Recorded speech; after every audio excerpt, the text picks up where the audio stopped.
Beverages Association of Ghana has called on the government to urgently address delays in clearing goods at the Tema port. The association says the situation is disrupting the offloading and clearance of goods, creating supply chain challenges and increasing operational costs for businesses.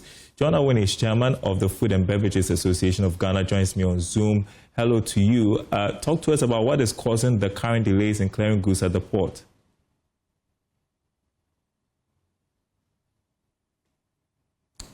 You're muted. Okay, so good afternoon to your viewers and your listeners. I hope you can hear me now. Loud and clear. So for some time now, I think since October or so, there has been a stalemate between the unskilled laborers of the Tema port and the management of the Tema port. Those who particularly offload bulk and bulk goods from ships have had a disagreement with the management of the Tema port, and they have decided to abandon the work. The management, in an attempt to salvage the situation, have had to go in for temporary staff. And these temporary staff are unable to do the work because that has not been their work. So, for instance, the regular laborers could offload a minimum of 2,000 metric tons of goods from the ship a day. And this temporary staff can only do 200 metric tons of a day. And so what has happened is that it is accruing a lot of damages to members of the Food and Beverage Association of Ghana who bring in these bulk goods. And when the damages are accrued, they translate into higher operational costs. And this higher operational costs in turn translate to higher prices for the goods in the market. And also sometimes there's delay in delivering the goods even to the marketplace. Because goods that could have been offloaded within 3 days turns out to be 10 or 15 days or more. As we speak now, we have about 2 ship loads at the Tema port, and members of the association are having challenges with this particular phenomenon. And one thought that this issue that since October, it could have been resolved as quick as possible, but it appears that management is not ready to, or is unable to do that, even though the owners of the goods have paid their dues. They've paid the fees to the port management.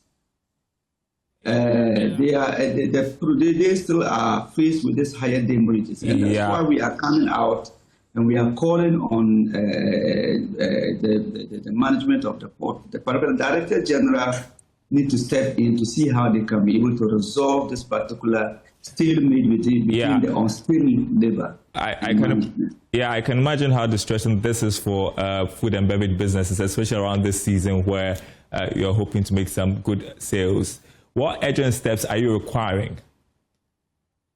No, they need to resolve it, because they need to resolve it and ensure that they will go back to normalcy. If you were offloading 2,000 metric tons minimum a day, and now you are translated into 200 metric tons a day, it cannot be interesting. It is just frustrating. And what the danger of it is that if it lingers on, people begin to consider potential importers will begin to divert their ship, their goods to the Lomé port, whereby they can offload it easily, and they will put them in trucks and bring them in. And when it happens, the government and all of us will suffer massively, because the government will lose a lot of revenue. If somebody brings in goods into the country in a ship and then manages to bring it in on customs, then you can imagine what will happen. So, and this is not a time that we need any person to be lost for in terms of the government. So, it is very important for the Tema management not to downplay this particular issue. They need to work on it, because the owners of the goods have paid fees to them. Even situations where some of the owners have proposed that they would like to bring in their own labor, so that subsequently the money will be refunded to them, they have refused. And they are not ready to even up their game too. So at the end of the day, businesses are suffering, consumers subsequently or consequently will suffer. Hopefully somebody is watching and is going to do something about it. Since you brought up the subject of revenue, I want to ask you about the VAT reforms set to be implemented next year. What are your concerns as we head into the next year about these reforms? Well, I think that they are very good reforms. The COVID-19 has been removed, and then the VAT amount has been reduced to about 20% or so. And then a lot of my people and then the Buta people have been brought into the scheme, and so they are supposed to be paying this new VAT. What it essentially means is that goods that were charged flat rate of 3% will now be charged 20%. The mathematics is there, but the way it is with our current system, I think that it will work clearly against consumers, because at the end of the day, the technicalities will not be followed, and businesses will just increase their prices by 20%. That is those who were not paying that, largely the my Buta people, those who are in the Abosoka and the Agbogoloshi there, all those open markets and all that, where they used to pay 23%, will now be required to pay about 20%, and most of them have been brought into the tax scheme, even though it looks in the budget as if some people have been relieved, like the threshold has been raised from up to 700 or so thousand cedis. It doesn't look so on the ground. On the ground, a lot more people have been brought into the tax umbrella, and a lot more will pay. And they are not paying just 3% or 4%. Now it will be 20% straightforward, just like bigger businesses will be paying. And so in the coming year, we should be looking at seeing higher prices, because people will just charge 20% straight on the goods for consumers. And that is something that maybe we will need to look at moving forward. Most definitely. But are businesses under you ready to recalibrate their systems for the new VAT changes?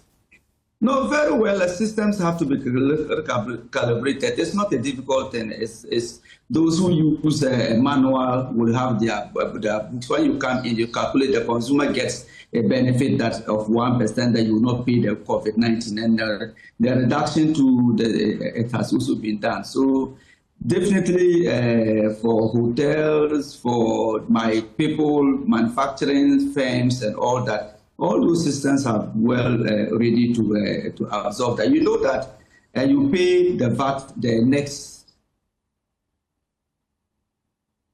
Oops, looks like John Awuni is frozen there, but I believe that you've made the point. I appreciate your time here on the marketplace. John Awuni is chairman of the Food and Beverages Association of Ghana, talking about delays at the ports and the new VAT reforms. You're watching the marketplace.